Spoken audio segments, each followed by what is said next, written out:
El siguiente programa es clasificación D, para mayores de 18 años.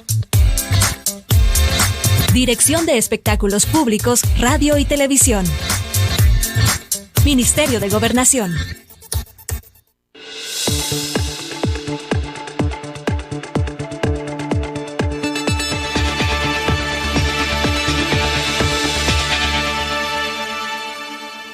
Bienvenidos y bienvenidas a una edición más de Temas y Debates. Les saluda Ricardo Sosa.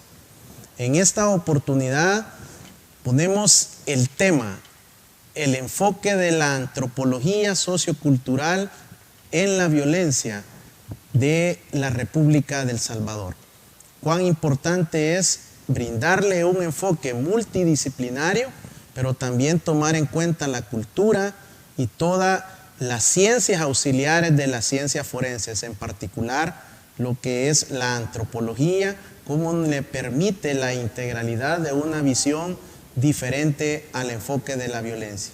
Y para ello nos acompaña el licenciado Marvin Aguilar Umaña, quien es antropólogo sociocultural, investigador académico y presenta también otra serie de habilidades dentro del mundo académico y de la creación, de la formulación de documentajes. También creo que es importante esta visión más integral para poder aproximarnos a por qué es tan violenta nuestra sociedad.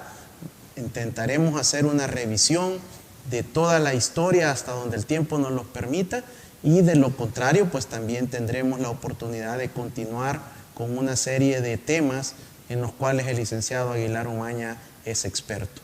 Gracias, licenciado, por aceptar mi invitación. ¿Qué tal, Ricardo? Un gusto estar contigo. ¿Cómo surge ese deseo de estudiar y decidirse por una carrera no popular, no que acapara las solicitudes al finalizar los años lectivos en el país, y mucho menos el área tan especializada de la antropología sociocultural? Fíjate que El Salvador acababa de firmar relaciones diplomáticas con la Federación Rusa, que ya no era la Unión de Repúblicas Socialistas Soviéticas, la URSS. Entonces, uno de los primeros convenios que firma Rusia con El Salvador una vez establecen relaciones diplomáticas es la de becas. O sea, porque Rusia lo que puede hacer con un país es venderte armas, cierta tecnología, energía atómica, nuclear, o becas. Generalmente eso es. Entonces el país pues no era como muy, digamos, no era mercado para eso. Y ahí estaba la carrera de culturología, que es como los rusos o la Europa del Este le llama la antropología. Ellos le llaman culturología. Entonces es siempre la antropología, pero quizás un poco más amplia como se estudia en América, ¿verdad? Abarca, digamos, estudios como la genética, la neurociencia, la biología, ¿verdad? Entonces, y aprendes a conocer que hay una especie de, para poder entender la sociedad, esto que llaman los médicos la multiconsulta, ¿verdad? Que ellos se relacionan con otras materias o con otros médicos para poder establecer un diagnóstico. Entonces, ese es como, digamos, el estilo. Y la escuela sigue siendo, a pesar que ya Rusia no es comunista, la escuela sigue siendo marxista. Y esta es, fíjate, manda una línea de trabajo que es la de la revisión de la historia, ¿no? En este caso, ¿no? Hay que revisar lo que te han dicho que si es así, tenés que irlo a revisar y verificar vos si es cierto que es así, si no te están mintiendo. Entonces, bajo esa, digamos, esa lógica, me voy a Rusia y allá me gradué en la Universidad Estatal de Moscú. Entonces, y regreso para El Salvador en el 2009, ¿verdad? Y comienzo a hacer el trabajo de documentales, porque el antropólogo, bueno, tú eres investigador, o haces un libro, ¿verdad? Un informe, un dossier, que muy pocos van a leer, o haces una película de 30, 40 minutos que todo el mundo la va a ver. Entonces ahí ya viene ya la destreza, porque fíjate que en culturología nosotros estudiamos historia del cine, porque yo aparte de, digamos, de antropólogo, en el título yo puedo ser crítico de arte. Entonces, porque estudiamos las 7 artes, fíjate, por aparte, ¿no? Entonces, y eso me permitió a mí hacer una pasantía en la Filmoteca de Madrid, en España, y poder aprender digamos, ¿verdad?, qué era poder armar una película, ¿no? Un guión, por ejemplo. Y luego esa parte que tiene, igual que la televisión, ¿va?, que tiene preproducción, producción y postproducción. Entonces, ya la postproducción, que son los editores, ¿verdad?, y los musicalizadores, pues eso ya no lo hago yo, ya tengo que hacerlo con expertos de esa área. Pero la dirección y el guión, sí, general, fue en lo que yo me especialicé. Entonces, de repente, cualquier investigación que tú hagas, imagínate eso, tú que eres investigador, poderla llevar al multimedia, al audiovisual. Entonces, el primer trabajo que yo hago es precisamente el de Gritocidio, que desvirtuamos y iniciamos todo un debate, no sé si tú te enteraste, sobre el bicentenario del llamado primer grito de la independencia, que yo planteaba que eso no había existido, que era mentira que José Matías Delgado, en la madrugada del 5 de noviembre de 1811, había tañido la campana de la Merced y había decretado la independencia o la libertad de España. Entonces, hago ese primer documental, Gritocidio, que es la muerte del grito, ¿vale? Por eso es Gritocidio, donde contamos que eso no era verdad. Causó, y lo hacemos en el marco del Bicentenario, causó, digamos, un gran debate, en primer lugar porque nadie, y esto es interesante, tú que eres investigador, ningún historiador, ningún académico de los que trascendentalmente llaman para esas fechas, ¿no?, pudo negar, ¿verdad?, que era cierto, que no era cierto lo que yo estaba diciendo en el documental. Y reuní, fíjate, un grupo de historiadores de Centroamérica incluso, por ejemplo, la doctora Avendaño de Nicaragua y al padre Cardenal, entre otros, ¿verdad?, de otros salvadoreños que estaban ahí, al padre Rodolfo Cardenal, para que nos contaran esa parte, ¿no?, de la historia, cómo había sido. Y queda claro en un documental de 50 minutos, ¿verdad?, queda claro que no existió. Entonces, a lo sumo que dijeron, por ejemplo, historiadores, ¿verdad?, digamos, de la Universidad del Salvador, ¿verdad?, que suelen ser las vacas sagradas en esto, ¿verdad?, era que yo no estaba diciendo nada nuevo, que eso ahí estaba en los libros desde hace tiempo, y es cierto. El punto es que, ¿por qué nadie se había atrevido a decir, miren, ¿verdad?, el rey está desnudo, ¿verdad? Entonces, y luego después el tema de los negros. Tú y yo pertenecemos a una generación que en El Salvador no hay negros. En El Salvador no hay negros. ¿Has escuchado eso? Sí. Pero fíjate que el 85% del salvadoreño actual, del país, es descendiente del mestizaje entre lo indígena y lo africano. El 85% de la población. Entonces, mientras hacíamos Pieza de Indias, que es la historia de los negros en El Salvador, y le pusimos Pieza de Indias por un texto de don Pedro Escalante Arce, porque en El Salvador colonial, primer tema de violencia, no se le llamó al esclavo, fíjate, Ricardo, se le llamaba pieza de las Indias. Entonces, en los archivos coloniales tú encontrás en los detalles de los barcos que atracaban en Acajutla 400 cabezas de ganado, 30 quintales de café, 15 piezas de indio. Eran cosas. No eran humanos, eran cosas, ¿va? Entonces, pero hoy sabemos que estamos hablando de humanos. ¿Y cuál era la edad, Ricardo, comprendida de esos esclavos que entraron a El Salvador por Acajutla? Eran entre 15 y 35 años. Joven, negro, saludable. Eran como las características, digamos, ¿verdad?, de este negro que entra a El Salvador y cuyo precio, fíjate, quien lo vendió a El Salvador fueron las compañías portuguesas. Había dos en la época colonial, la británica y la portuguesa.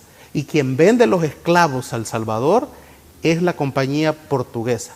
¿De dónde, Ricardo? Venían de Gambia, de las Guineas, ¿verdad? Que hoy es Guinea Ecuatorial, Guinea-Bissau, y los capturaban en sus tribus, o sus mismas tribus capturaban a tribus enemigas y se las vendían a los portugueses a la fuerza. Entonces, el precio era, Ricardo, de 150 pesos. Pero los que vendía la compañía británica a lo que hoy es Estados Unidos, a las colonias inglesas, valían 500 pesos. Entonces, ¿por qué esa diferencia, Ricardo? Porque los esclavos que vendían en El Salvador eran difíciles de dominar, enfermizos, depresivos. Entonces esas características, vea, las vas a ir encontrando cuando te pongas a estudiar el salvadoreño actual, ¿verdad? En las diferentes clasificaciones que se hacen. Por ejemplo, el cimarrón. Es que era un grupo de negros que cuando no les gustaba estar bajo el dominio, se iban a vivir a las montañas. Se iban de la ciudad y ellos allá hacían su vida, ¿verdad? Y se rebelaban y se le perdían al dueño, ¿no? Entonces, el oro, ¿verdad? Que es el lobo, ¿verdad? Que es el negro achinado, ¿verdad? Entonces se empezó a manejar a nivel de élites, no a nivel de pueblo, pero a nivel de élites se empezó a manejar esas castas, ¿verdad? El negro que era, digamos, hijo de indio. ¿Por qué? Porque resulta que en la época colonial había una ley, otro aspecto de violencia, que resulta que el que manejaba la tecnología de la época no era el indio, era el negro, porque era el que había traído el español, precisamente para que le trabajara los obrajes de añil, donde se hacía el atado de dulce, ¿verdad? Toda esa, porque aquí no había azúcar, entonces hubo que endulzar al principio de la colonia con el atado de dulce. Entonces había que producir todo eso. Y todo eso lo manejaba no el indígena, lo manejaba el negro. Entonces el negro vivía en la hacienda, el indígena vivía, esclavo, ¿va? Y el indio vivía fuera de la hacienda. Pero había la ley del vientre, Ricardo. Esta ley del vientre permitía que si la india tenía un hijo con el negro, ese negro, ese afrodescendiente, le vamos a llamar ya, era libre. Entonces la india miraba que su hijo libre podía ir a trabajar con su papá negro esclavo en la hacienda y tener mejor vida. Entonces era rentable, ¿verdad? Tener un hijo con un negro esclavo, siendo indígena. Entonces, todos estos elementos van a ir construyendo lo que podríamos definir como la mentalidad salvadoreña. Y hay rasgos, digamos, factores culturales determinantes, que así le llamamos nosotros, que son los que nos hacen quizás no violentos. El salvadoreño es agresivo, pero tú sabes, de la agresividad a la violencia es solo más mecha corta, ¿verdad? Que es ese refrán que usamos aquí. Eso solo hay un paso. Entonces el salvadoreño va a tener su origen o la mentalidad salvadoreña en tres elementos que yo he podido, digamos, definir que somos un país machista o tenemos una cultura machista, ya para ampliarlo más, porque el machismo no solo es el hombre, ¿verdad?, que es machista, no, es que la mujer es machista también en El Salvador, ¿verdad? Y podemos abordar ese tema, por ejemplo, muy interesante, que a veces cuando lo he tratado con las feministas te imaginarás, ¿verdad? Es una... Y es por esto. Fíjate que la mayoría de hogares, y tú lo sabes, en El Salvador, son guiados por una mujer, una madre soltera. Entonces el problema es, Ricardo, cuando esta madre soltera tiene varones. ¿Cómo una mujer le enseña a ser hombre a un hombre, Ricardo? Ella no puede porque ella es mujer. Y ese es es un miedo que tiene la mujer, que cómo le va a enseñar a su hijo varón a ser hombre. Entonces la manera que encuentra la mujer de enseñarle a su hijo varón que sea hombre es que no haga cosas de mujer. Por eso no cocina, no hace limpieza, no lava la ropa, no hace las cosas de la casa. Tiene que hacérselo ella, en el afán de que cuando él crezca va a buscar forzosamente a alguien para que le haga esas cosas y se va a casar. Entonces hay un temor de la madre y le inculca esas cosas. Al final replica las prohibiciones y los mandatos machistas. Así es. Entonces, y el hombre, muy cómodamente, le gusta ser el atendido del hogar, ¿verdad? Por eso es que te fijas que en El Salvador, a la hora de estudiar, si revisas las estadísticas también, si en un hogar hay pobreza y hay que decidir quién va a estudiar, ¿quién es el que estudia, Ricardo? El varón. La hembra se queda en la casa atendiendo, digamos, los quehaceres del hogar.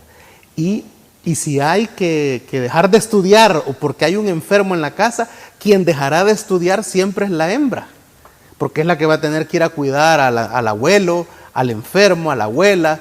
A ella le va a caer eso. Entonces, y todo eso están en la familia. Te dirá cualquiera, no, pero ¿y quién más? Pues bueno, pero ¿y por qué no el varón va?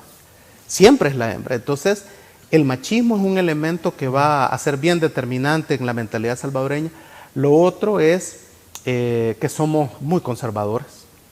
Somos muy conservadores. O sea, aquí es interesante cómo la izquierda, que debería de ser, digamos, más progresista, en este país la izquierda es conservadora y la derecha es conservadora. Entonces, no hay posibilidades de ir rompiendo esquemas, de ir pensando fuera de la caja, porque siempre todo estará prohibido, siempre todo estará malo, siempre todo será, ¿qué dirán? Siempre todo, o sea, por eso tenemos esa sociedad que nos lleva a la doble moral. Esa sociedad conservadora, donde todo se puede, siempre y cuando corras las cortinas, ¿verdad? Siempre y cuando la gente no sepa. Y el tercer elemento, por supuesto, como en toda sociedad del mundo, es la religión, que para nuestro caso es el cristianismo, ¿verdad? Entonces, el cristianismo aquí es lo que nos ha vuelto fanáticos, ¿verdad? Cuando tú ves que somos fanáticos para el fútbol, fanáticos para los partidos, fanáticos en todo, entonces esa es un origen en el cristianismo, porque así se nos enseñó digamos, el cristianismo. Tuvimos esa mala suerte de que nos lo han enseñado como una manera de forma violenta, el cristianismo. Otro caso ¿por qué te digo esto? De violencia. Tú sabes que hasta 1994 es que se aprueba el Código de Familia, ¿verdad? 1994. Entonces, desde el Código Civil, que era el que regulaba las de barrios, que era el que regulaba las actividades familiares, ¿verdad? O las relaciones familiares, es la causante. Y si tú eres abogado, ¿verdad? Revisas las partidas de nacimiento de mucha gente de 60, 70 años, vas a encontrar la gran cantidad de ilegítimos que hay, ¿verdad? Decía, por ejemplo, Marvin Omar, ¿verdad? Que es mi nombre, varón, legítimo o ilegítimo. Entonces, ¿pero qué significaba ese? Esa es una herencia de la religión, pero en la realidad significaba que tú no tenías derecho al apellido de tu padre. Y al no tener derecho al apellido de tu padre, Ricardo, significaba que no tenías herencia. Y que aquel hombre que era tu padre no estaba obligado a manutención. Ese problema, Ricardo, se ha resuelto desde 1994. O sea que llevaremos 25 años de estarlo queriendo resolver. Que es contra, Ricardo, 300 años de colonia, más 160 de república, o más, ¿verdad? 175 de república. Fíjate, o sea, con 25 años que lleves a ley, 25, 30 años, estás queriendo echar para atrás una cuestión cultural, ¿verdad? Que lleva más de 400 años. Y ahí quiero llegar, Marvin, en el sentido de que desde el área de la investigación, de la criminología, debemos de reconocer que en ese enfoque integral hemos dejado por fuera la cultura, claro. La sociología. Que es de lo que estamos hablando, para entender esto. Pero hay que decirlo también, a los pipiles se les costó conquistarlos. Sí, Pedro de Alvarado casi pierde la vida en ese esfuerzo, es decir, ya había un antecedente de violencia. ¿Tú has tocado algo? Se dice que esta parte del Salvador son Nahua Pipiles, el oriente somos Lenca, Pero hay un dato interesante. Los pipiles, fíjate, invadieron esta tierra. Venían desde México. Y quienes vivían aquí eran los nahuas. Entonces los pipiles llegaron incendiándole todo a los nahuas. Todavía hay, por ejemplo, esto en Carasucia, hay un sitio arqueológico que es el resultado que se pudiera estudiar de la guerra y cómo quemaron todo eso, que es el rastro de esto. Entonces los pipiles se impusieron a los nahuas, forzosamente. Los mataron, les destruyeron su religión, ¿verdad? Y pusieron ya sus ídolos que ellos traían desde México. Por eso es que cuando vinieron los españoles pudimos entendernos, digamos, con ellos, porque ellos venían con los tlaxcaltecas, que venían de México, que hablaban náhuatl, y se topan que aquí hablaban náhuatl, que era, decían ellos, el mismo idioma, pero corrupto, porque el mejor idioma era, de los dos, era el que hablaban ellos allá, en México, pero aquí hablábamos un idioma corrupto, cuando en realidad no era así, pero esa otra conquista, que casi poco se ha estudiado, la de los tlaxcaltecas, que eran los indígenas que acompañaron a los españoles sobre los náhuatl pipil, porque a los indígenas salvadoreños no los conquistó los españoles, si ni se metían con ellos, los conquistaron los indígenas que venían con los españoles. Por eso recuerdo que una vez me decían Atlacatl, que es el gran símbolo indígena, ¿va? Gente más ignorante. El prefijo TL es mexicano.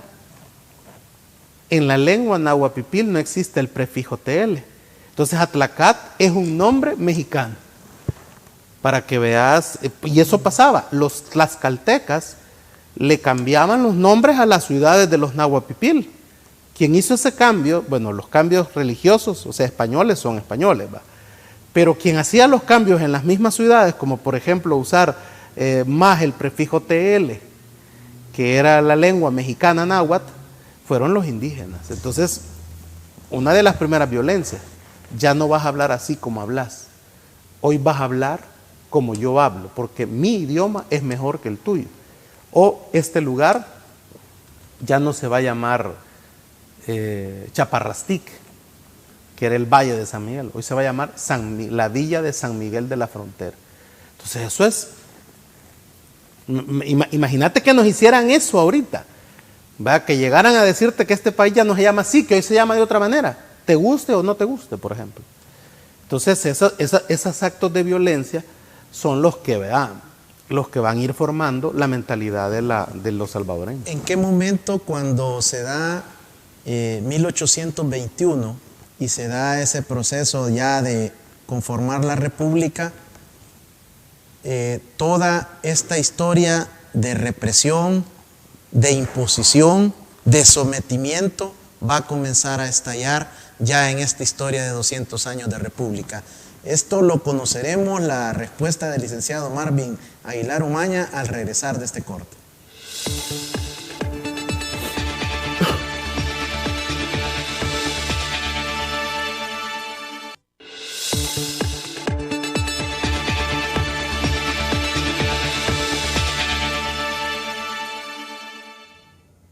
Muchas gracias por continuar en nuestra sintonía. En esta oportunidad, el licenciado Marvin Aguilar Umaña, antropólogo sociocultural, un investigador académico en estos temas de la cultura y la sociedad salvadoreña, nos hace una aproximación a los parámetros de violencia que tiene nuestra sociedad salvadoreña previo a la conquista, y nos encontramos en este momento ya entrando a los 200 años de república, con esas consecuencias que vivió nuestra sociedad anterior, cómo ingresamos al estado de república y cuáles son, si existieron o no, conflictos armados previos al que todos hemos conocido recientemente de 1980.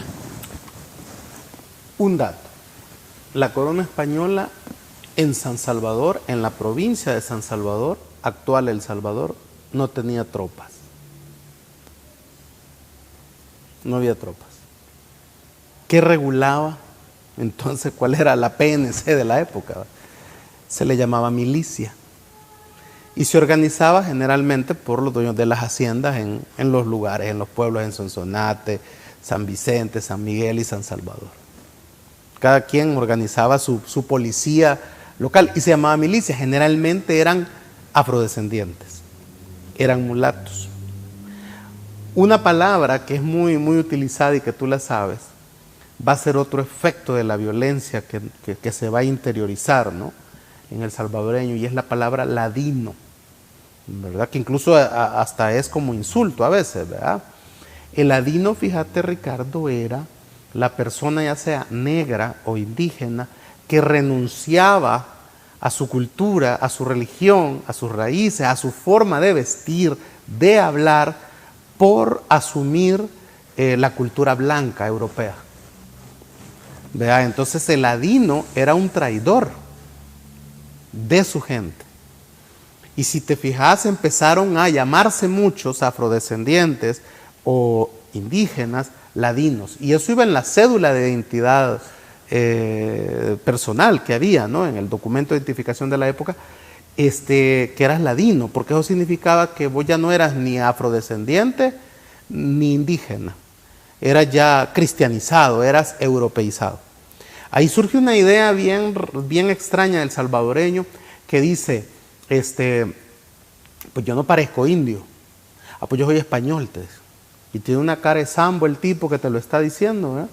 Entonces, esa forma de negar tu origen es otra forma de violencia. Es el yo no soy, yo no fui, yo no voy a aceptar nunca que soy culpable de esto, ¿verdad?, porque yo no soy.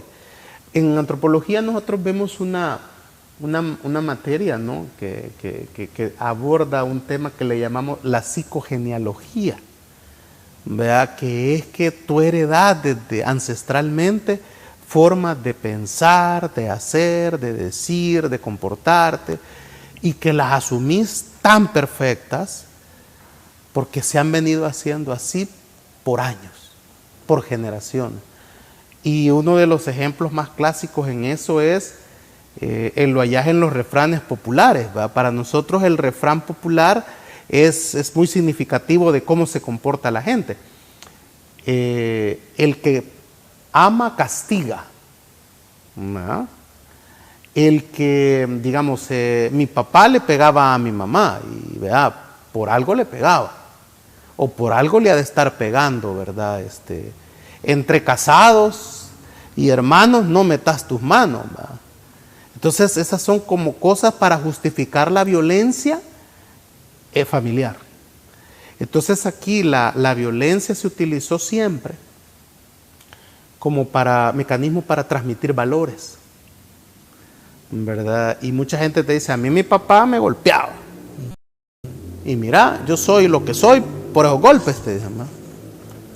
Entonces es complicado, ¿verdad?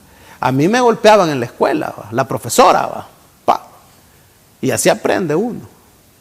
Entonces, pero ya no muchos padres estarán de acuerdo que el profesor le pegue al hijo, ¿verdad?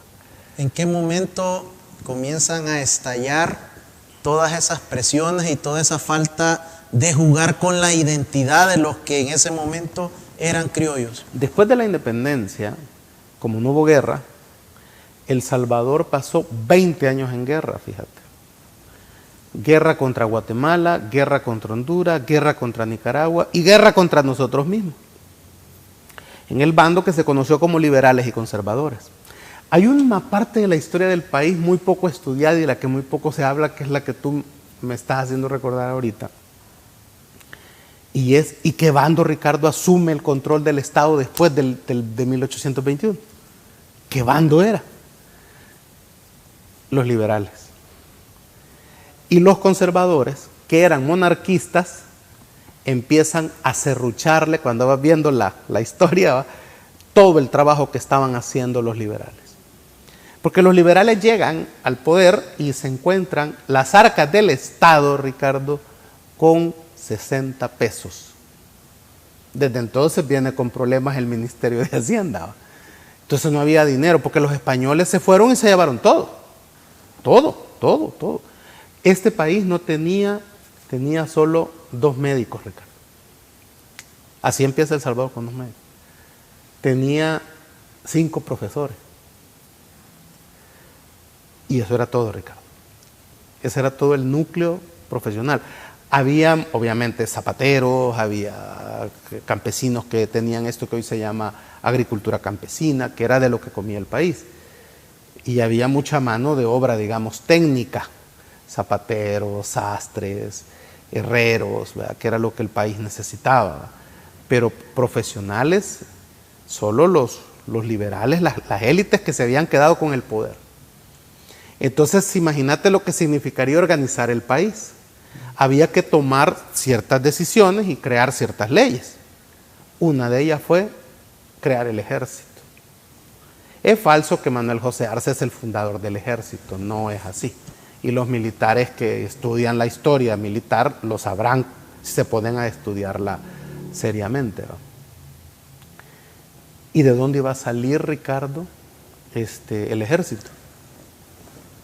Entonces, una de las primeras leyes que ponen los liberales es el servicio militar. Eso causó una indignación en los indígenas, ¿verdad? Porque los querían hacer ir a servir a un ejército que en 300 años ellos no lo habían hecho. ¿Verdad? Que eso no había pasado. Y no se hablaba claro de cuánto iban a pagar. Era obligatorio, pero no había sueldo. Había formación, ¿va? Pero no había salario. Porque claro, el país no tenía, ¿va? Entonces, esta acción las usaron los conservadores contra los liberales. ¿En qué desencadenó eso? En la revuelta de Anastasio Aquino de 1833. ¿Vea? Fue un levantamiento, ¿vea?, contra las estructuras liberales del país en aquel momento, que estaba recién formado el Estado salvadoreño. Entonces los conservadores no obedecían las leyes que daba el gobierno. Seguían manejando las haciendas al estilo colonial. Y era un gran problema porque durante la época colonial tú sabías que no se le pagaba el salario, no existía. Lo que existía en el trabajo en las haciendas era, que se llamaban encomiendas, era la alimentación y la instrucción cristiana. Entonces, uno de los primeros pasos que tiene que dar el gobierno, Ricardo, es poner el salario. Y eso no le gustó a los conservadores. Y empezaron a boicotearle todas las actividades. Y luego, ¿tú quién crees que daba las clases en la época colonial en El Salvador? Los únicos que daban clases era la Iglesia Católica. Cuando haces el Estado, decís, no, es que tiene que haber instrucción pública, decís vos, ¿verdad? Como Estado. Tenemos que crear las escuelas públicas, porque en la época colonial, si solo la Iglesia daba clases, Ricardo, solo le daba clases a la élite. Los indios o los negros no podían ir a la escuela. O sea, no sabían leer y escribir. Pero el gobierno, ya en la independencia, dice, no, la educación debe ser para todos. Y eso implicó quitarle el monopolio de la educación a la iglesia. Eso fue una de las primeras confrontaciones que tuvieron los liberales con la iglesia. Y los conservadores, asusando que eso era ateísmo. ¿Cómo se atrevía? ¿En qué cabeza cabía? Decían los conservadores. Que iba a venir el gobierno a quitarle la labor a la iglesia que había desarrollado por 300 años. Y entonces eso, imagínate querer poner a estudiar a los indios y a los negros. ¿Qué es eso? Es antinatura. Entonces era el debate de eso. Y eso provocó guerras. Entonces, después de la independencia pasamos 20 años en guerra. El indígena, que en los españoles no le habían dado armas, los liberales y los conservadores le dieron armas. Y aprendió a manejar las armas, Ricardo, el indígena. Y aquí no había ley de veteranos. ¿Qué crees que pasaba cuando estos 20 años de guerra terminaban? Dejaste a un montón de población armada. No había ley de veteranos de qué ibas a hacer con esta gente para desmovilizarla y reinsertarla, volverla al campo donde ellos habían vivido, sino que quedaron ahí tirados. pero ya sabían manejar armas. Tenían las armas que les habían dado en la guerra. Armaste al pueblo y no le diste educación. Entonces, eso es lo que generó entonces ya toda una cultura de la violencia. Y el caso, por ejemplo, es hasta 1950 que se crea el Código de Menores, ¿verdad? Que separa a los menores en las cárceles. Porque hasta 1950, Ricardo, si había un menor infractor de 12 años, lo metían a la cárcel con los mayores, de 40, de 50 años. ¿Tú te imaginas un muchacho de 12, 13, 14, 15 años en la cárcel con hombres de 40, 50 años? Cuando salía de ahí, el grado de violencia con el que había sido formado en las cárceles. Entonces, hasta 1950 que se decide que los menores iban a estar aparte de los mayores. Pero para atrás había toda una herencia en las cárceles, que ese es, o sea, te menciono las cárceles y te menciono, por ejemplo, la milicia, el ejército, porque han sido como las grandes fuentes creadoras de violencia en este país históricamente. Entonces, ahí los encontrás. Entonces, y obviamente también la violencia política, porque los españoles le dejaron a los indios derecho de propiedad, les respetaron eso. Pero en 1888, los liberales le quitaron las tierras a los indígenas para poder impulsar el café. Entonces, y eso fue un gran despojo violento, que los enemigos de los liberales, en la siguiente campaña electoral, para ganarles, les prometieron que se las iban a devolver. Y nunca se las devolvían. Y cada campaña, para ganar, prometían que iban a devolver, desde 1888. Pero en 1932, Ricardo, dijeron, bueno, nos han venido ofreciendo que nos van a devolver las tierras, hoy nos las vamos a tomar nosotros. Y así fue como resultó el estallido del 32, que se toman las tierras. Marvin, ¿qué sucede en estos 5 conflictos? Desde la fundación de la República llegamos aproximadamente a 1845, 1850. Hay una aparente calma o una aparente tranquilidad en la segunda parte de 1850 a 1900, una aparente calma. Pero luego es este estallido donde empiezan ya el conflicto de las tierras, estalla en 1932. ¿Qué sucede en esa etapa con lo que era en ese momento la sociedad? Estamos repitiendo siempre que posterior a un conflicto no hay una cultura de paz, no aprendemos la historia, no se levanta un líder que pueda establecer una cultura de paz y sana convivencia. El clímax que ocasiona la paz es la confrontación entre liberales y conservadores, que yo siempre lo digo, el mejor ejemplo es el pleito personal que tuvieron Francisco Dueñas y Gerardo Barrios. Ahí puedes encontrar, se terminaron, bueno, Dueñas mata a Barrios por la reelección presidencial, lo cual es interesante. El suegro de Barrios, don Joaquín Eufrasio Guzmán, había sido presidente y reforma la Constitución para poner la reelección inmediata, que no existía, pero que antes se había ampliado el periodo de 4 a 6 años, para que no estuvieran diciendo que era muy poco tiempo, que era por lo que se habían reelegido otros. Entonces, pero no lo hace para él, lo hace precisamente para su yerno. Entonces, después de don Joaquín Eufrasio Guzmán, gana las elecciones Gerardo Barrios. Y ya no iba a ser 4 años, iba a ser 6 años. Pero como su suegro había ampliado la Constitución, el periodo, 2 periodos, entonces ya no iba a estar 6 años, sino que 12 años. Y ellos eran liberales.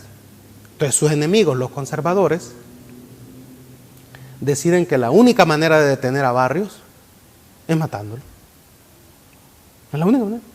Y lo fusilan. Entonces, a partir de ¿y qué pasa cuando Francisco Dueñas lo fusila? Se queda él de presidente, por supuesto, ¿va? Y dijo que él iba a respetar eso, pero ya después,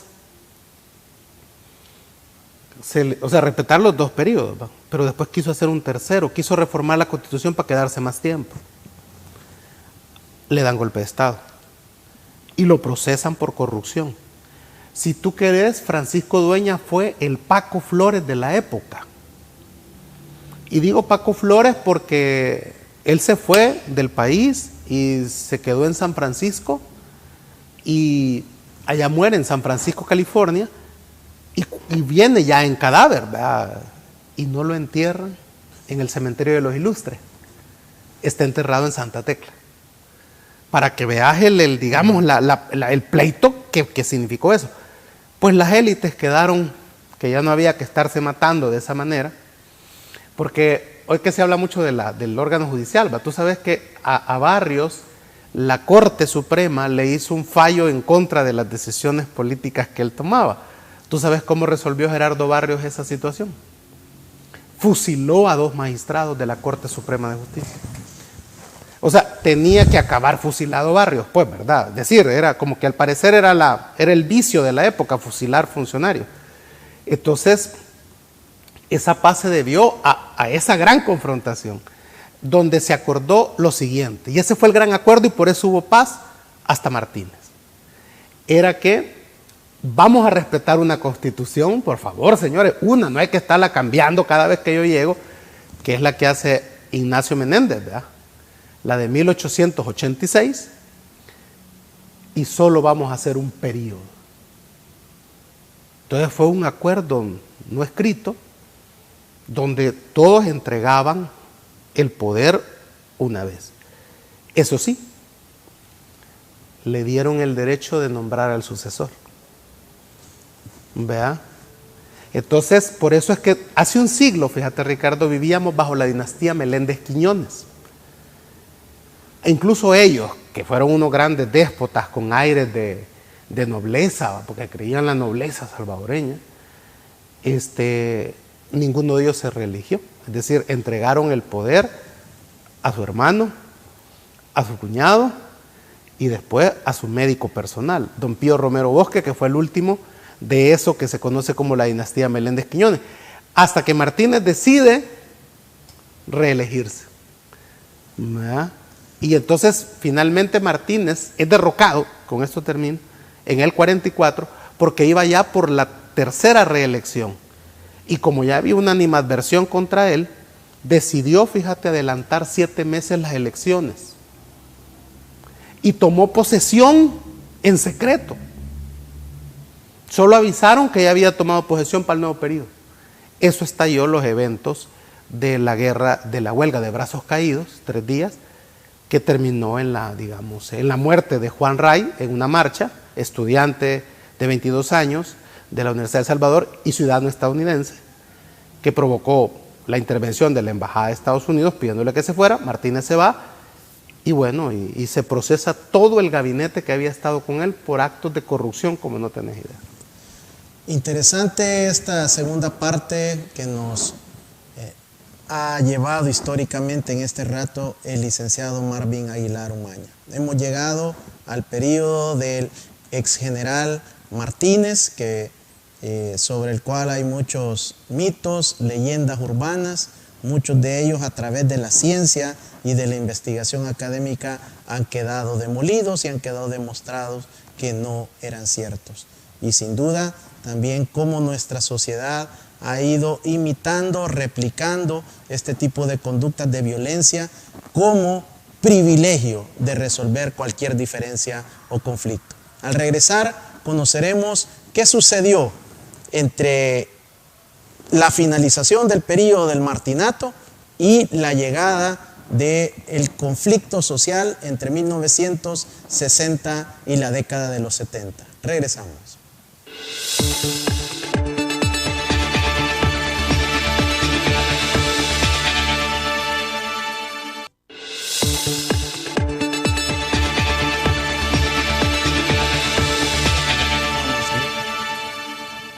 En esta oportunidad, el licenciado Marvin Aguilar Umaña, antropólogo sociocultural, nos ha hecho un recorrido desde previo a la conquista hasta estos 200 años de república, tratando de comprender y de brindarle a usted conocimientos que le permitan tener una mejor opinión de las causas estructurales de la violencia de la sociedad salvadoreña. Licenciado, llegamos a la época posterior al martinato, viene una de las constituciones que se ha dicho que es de las mejor estructuradas y que conserva hasta la actualidad muchos principios de lo que fue esa constitución.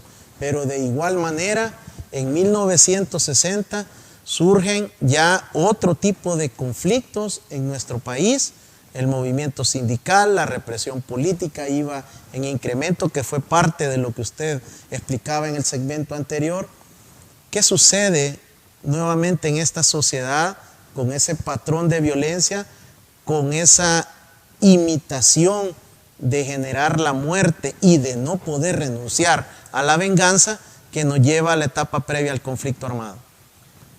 En este periodo van a surgir, fíjate, estas barras, estos grupos de apoyo que se dedicaban, por ejemplo, a ir a buscar al candidato opositor al gobierno y golpearlo, bombardearles las sedes con pintura, quemarles la propaganda. Y en este periodo van a ver, en mi opinión, un caso bien ejemplarizante, que es el de Roberto Edmundo Canessa, ¿verdad? Que se presenta como candidato a presidente de la oposición, siendo hijo de una familia cafetalera muy importante del país y habiendo sido ministro de Relaciones Exteriores de los gobiernos militares. Pues a pesar de eso, vea, es vapuleado, muere a causa de que le insertan una especie de picayelo en la oreja, Ricardo. La gente que lo ataca, un grupo de fanáticos del partido de gobierno lo ataca y lo empiezan a golpear, y dentro de esa golpiza que le están dando, alguno de ellos le introduce una especie de picayelo en el oído. De eso terminará muriendo Roberto Edmundo Canessa. Eso lo vamos a ver en 1972 con Napoleón Duarte, donde le roban la elección, dándole el triunfo a Molina. Él se indigna, se va a una radio y trata de hacer una especie de levantamiento que termina, es decir, la guardia no lo mató realmente porque no quiso, ¿sabes? Realmente lo mató, no lo mató porque no quiso. Pero sí fue cuando sufre él su accidente, ¿te acuerdas de que pierde 2 dedos? Le amputan parte de 2 dedos por la golpiza que le dan a Napoleón Duarte, que tiene que salir en un avión del ejército, o sea, todavía el ejército lo saca hacia Venezuela.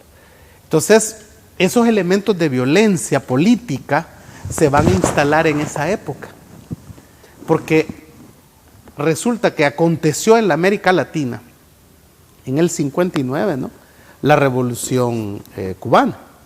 Va a pasar en la década del 50 la Revolución Cubana, y afortunadamente para los militares que hacen la Constitución del 50 aún no había sucedido la Revolución Cubana, y por lo tanto les permite hacer lo que en los cables de la embajada estadounidense de esa época refleja, que era que ellos los acusaban de ser socialistas. Y si tú quieres un ejemplo en El Salvador de una revolución socialista, más que los 10 años de gobierno que tuvo el FMLN aquí, ha sido esa Constitución de 1950. Ahí es donde nace ese concepto de juventud militar, que dan el golpe de Estado y que crean el PRUD, y que solo dura, el PRUD, que es el partido de Osorio, que solo dura 2 periodos. Es ahí donde establecen los 5 años, que perduran hasta hoy. Vuelven nuevamente con la idea de la no reelección. Ellos dan el golpe y crean la Constitución del 50, dan el golpe en 1948, porque resulta que el sucesor de Martínez quiso reelegirse y quiso cambiar la Constitución para reelegirse, Salvador Castaneda Castro. Entonces lo detienen y lo ponen preso a él y a su esposa casi por 2 años en el Castillo, que hoy es la sede de la PNC. Estuvo preso ahí, y hasta que Osorio toma posesión, de la presidencia, lo indulta. Lo sacan de ahí y lo mandan a Guatemala. De ahí del Castillo al aeropuerto a Guatemala. Lo echó del país, lo indulta pero lo echa del país. Entonces, vamos a tener otro evento muy similar con Julio de Alberto Rivera, porque vuelve a haber otra constitución, si te acuerdas. Y esa constitución que hace Rivera es igual a la del 50 solo por un artículo, el que le permitía ser presidente a Julio de Alberto Rivera. Porque resulta que ellos habían dado un golpe de Estado a José María Lemos y la Constitución prohibía que si tú habías sido jefe de Estado, presidente o cualquier cosa, ¿verdad?, no podías ser candidato a presidente. Entonces cambian ese artículo de la Constitución utilizando un argumento que es el mismo que ha utilizado la Sala de lo Constitucional actual para habilitar la inscripción del presidente Bukele, que es que el pueblo lo quería, que había una gran demanda popular. Y efectivamente, Julio de Alberto Rivera fue un presidente muy popular. No andaba a guardaespaldas, andaba en moto, una Harley Davidson, igual venía a comer al Mercado Sagrado Corazón, igual llegaba al Carnaval de San Miguel en moto, igual bailaba en las fiestas. O sea, él era un militar muy popular, era amigo de la fundadora de Andes 21 de junio, de Mélida Nayamonte, la profesora que hacía la gran... O sea, era un tipo, era bien popular, ¿no? Entonces, se reforma la Constitución para permitirle ser presidente, es presidente, ¿verdad? Y con él va a surgir el PCN, ¿verdad? Es que surge ya esa línea del PCN que va a terminar hasta 1979 con otro golpe de Estado. Entonces, digamos que la Revolución Cubana obligó al PCN, y ese es quizás el principal error político de los 18 años que dura los gobiernos del PCN, es que se alinearon con eso de la doctrina de la seguridad nacional.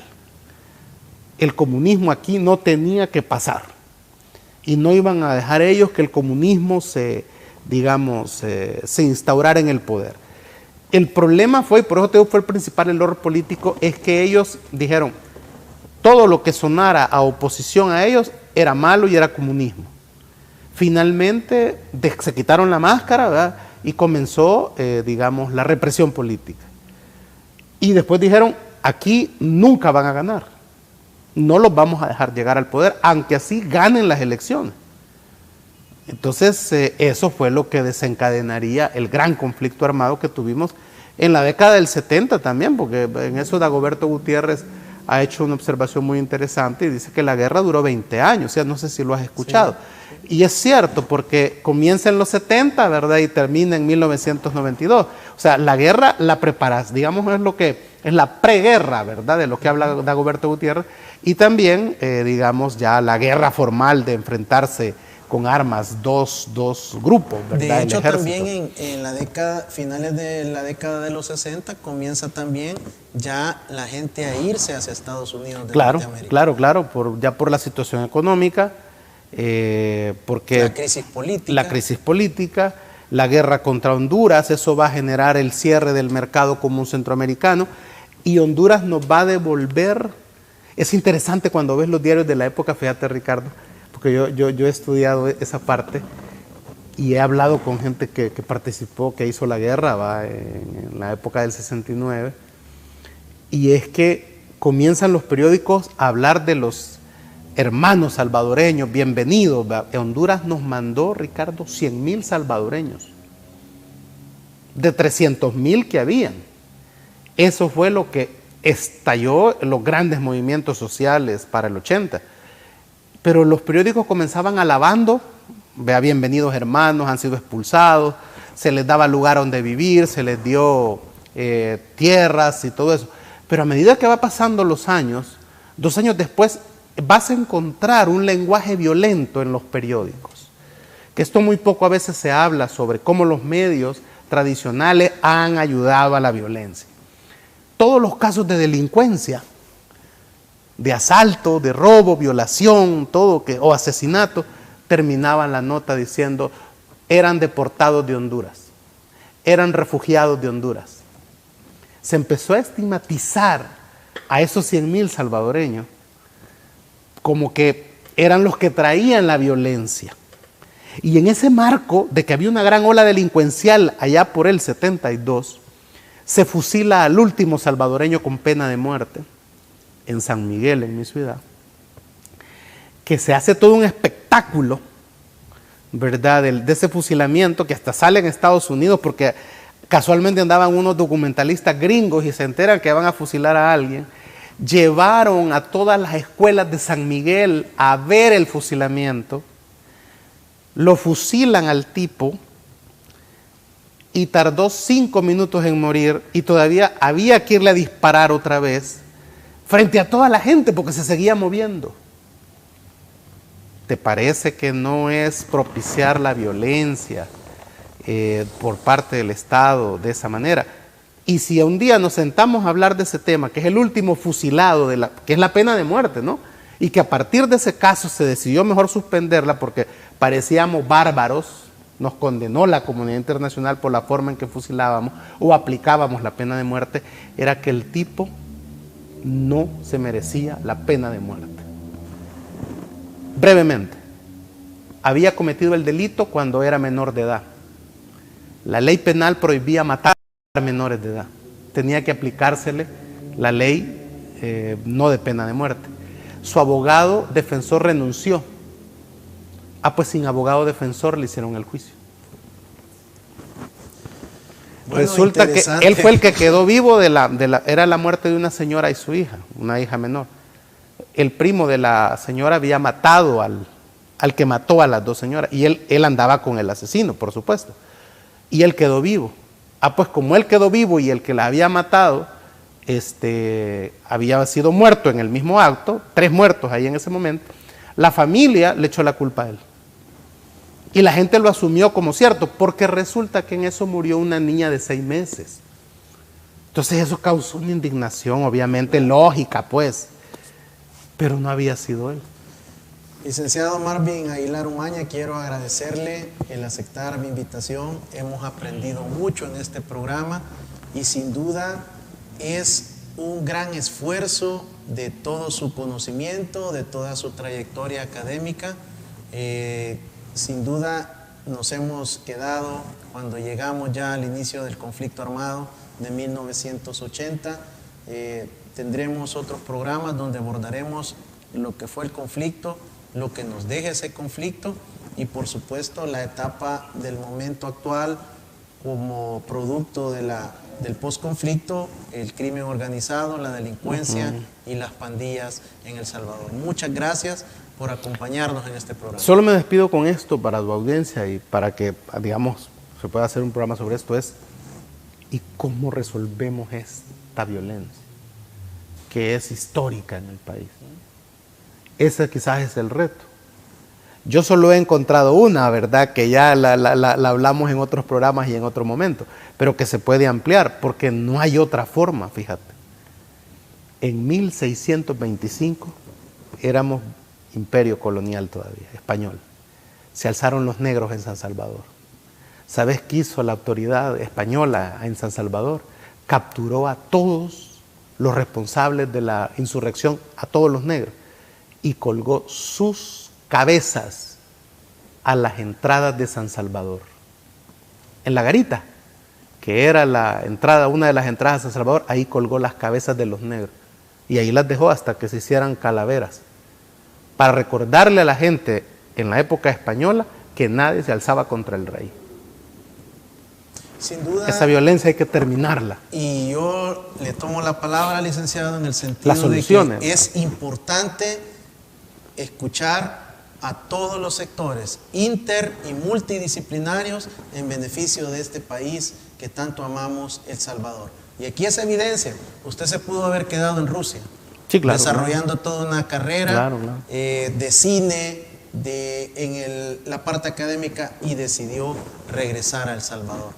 Amigos televidentes y cibernautas, sin duda este programa nos deja muchas enseñanzas, pero una de ellas es que necesitamos trabajar en unidad para resolver las causas estructurales de la violencia. Por el momento, nos despedimos deseando que Dios le bendiga y animándole, renuncie a la venganza.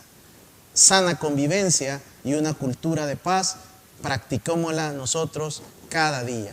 Hasta la próxima, que Dios le bendiga.